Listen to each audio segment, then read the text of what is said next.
Aktivitas peti merajalela, aparat penegak hukum berdiam diri, tutup mata tutup telinga. Tebo Jambi, jurnalis, online, Senin, tanggal 29 September tahun 2025. Maraknya aktivitas pertambangan emas tanpa izin, peti, di Desa Sungai Alai, Kecamatan Tebo Tengah, Kabupaten Tebo, Provinsi Jambi, kini menjadi sorotan tajam masyarakat. Kegiatan tersebut berlangsung terang-terangan tanpa adanya tindakan tegas dari aparat penegak hukum.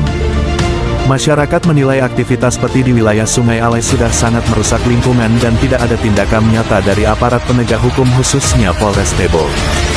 Padahal, secara hukum, praktik peti jelas melanggar ketentuan Perundang-undangan Nomor 3 Tahun 2020 tentang perubahan atas UU Nomor 4 Tahun 2009 tentang pertambangan mineral dan batubara, menyebutkan bahwa kegiatan pertambangan tanpa izin merupakan tindak pidana.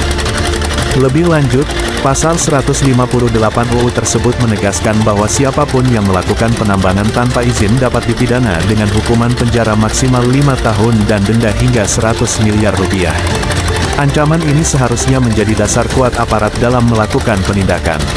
Namun, fakta di lapangan menunjukkan kondisi berbeda. Aktivitas peti di Desa Sungai Alai justru semakin marak, seolah tidak tersentuh hukum.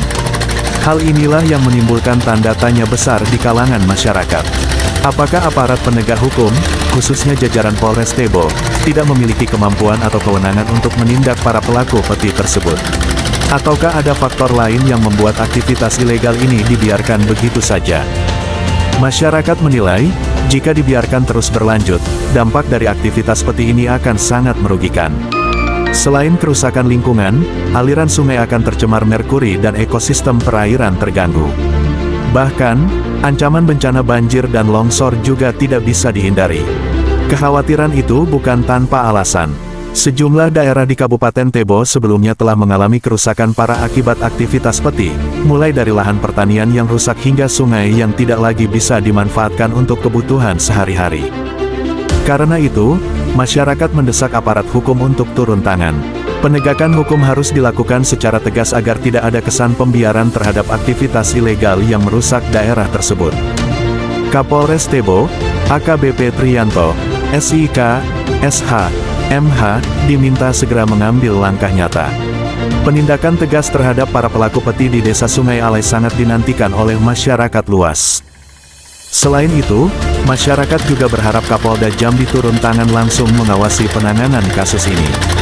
Hal ini penting agar aparat di wilayah tidak terkesan tutup mata terhadap aktivitas ilegal yang sudah lama merajalela. Dengan adanya langkah hukum yang jelas, masyarakat berharap kerusakan lingkungan akibat peti dapat dihentikan. Penegakan hukum yang konsisten diyakini akan memberi efek jera bagi para pelaku, sekaligus memulihkan kepercayaan masyarakat kepada aparat penegak hukum. Kaperwil Zulfan mengatakan apabila aktivitas peti di Desa Sungai Alai Kecamatan Tebo Tengah Kabupaten Tebo Provinsi Jambi masih beraktivitas tanpa ada tindakan nyata dari aparat penegak hukum dan tidak bisa diatasi oleh aparat penegak hukum, maka dilegalkan saja, ujar Zulfan. Liputan, Zulfan.